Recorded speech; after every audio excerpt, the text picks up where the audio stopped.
Hello दोस्तों, स्वागत है आपका आपके YouTube चैनल इलेक्ट्रिकल वाला में। तो कैसे हैं आप लोग? आई होप आप लोग अच्छे होंगे। आज हम बात करने जा रहे हैं कुछ ऐसे टॉपिक के ऊपर जो आपके इलेक्ट्रिकल इंटरव्यू में अक्सर पूछे जाते हैं, तो आप लोगों को अच्छी तरह पता होनी चाहिए। वो ये है कि इंडक्शन मोटर आप लोगों को पता होगा। इंडक्शन मोटर दो तरह के होते हैं, एक आपका स्लिप रिंग मोटर होता है, दूसरा आपका स्क्वायरल केज मोटर होता है। अब बात यहाँ पे ये आती है कि इन दोनों के बीच डिफरेंस क्या है, ये आपको अक्सर इलेक्ट्रिकल इंटरव्यू में पूछे जाते हैं। तो बहुत सारे लोग ये कह देते हैं कि इसकी एफिशिएंसी के ऊपर डिफरेंस बता देते हैं या प्राइस के ऊपर डिफरेंस बता देते हैं। तो आज हम इस पे बात नहीं करके तीन बहुत ही बेसिक डिफरेंस के बारे में बात करेंगे, जो अगर आप इलेक्ट्रिकल इंटरव्यूअर को बताएंगे तो आपकी वैल्यू ज़्यादा बनेगी, यानी आपको प्रमोट ज़्यादा किया जाएगा।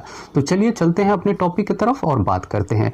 अगर स्लिप रिंग मोटर की बात करते हैं तो हम उसका स्टार्टिंग टॉर्क बढ़ा सकते हैं, यानी एक्सटर्नली हम उसका स्टार्टिंग टॉर्क बढ़ा सकते हैं। उसी जगह अगर स्क्वायरल केज मोटर की बात करते हैं तो उसका स्टार्टिंग टॉर्क हम नहीं बढ़ा सकते। अब हम यहाँ पे बात करते हैं कि स्लिप रिंग मोटर का स्टार्टिंग टॉर्क कैसे बढ़ा सकते हैं।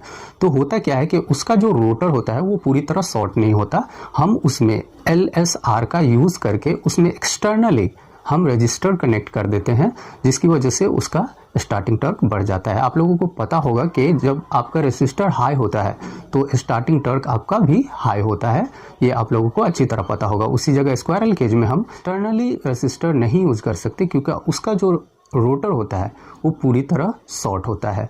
दूसरी बात हम ये देखते हैं इसमें डिफरेंस कि हम स्लिप रिंग मोटर में हम कार्बन का यूज़ करते हैं, जिसकी वजह से क्या होता है कि बार बार इसको मेंटेनेंस की ज़रूरत पड़ती है।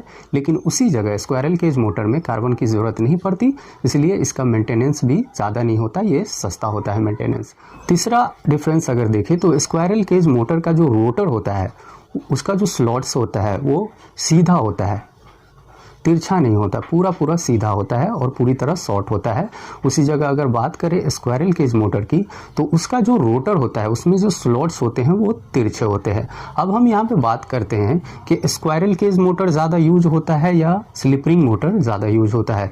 तो जहाँ पे हमें हाई टॉर्क की ज़रूरत पड़ती है, जैसे कि आपका लिफ्ट हो गया, क्रेन हो गए, ऐसे जगहों पे हम क्या करते हैं, स्लिप रिंग मोटर का यूज़ करते हैं, क्योंकि इसका स्टार्टिंग टॉर्क ज़्यादा होता है।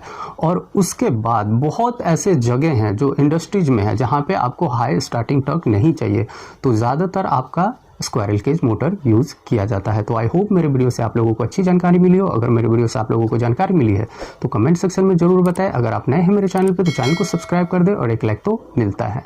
मिलते हैं आपसे अगले वीडियो में अगले टॉपिक के साथ। तब तक के लिए बाय बाय, टेक केयर।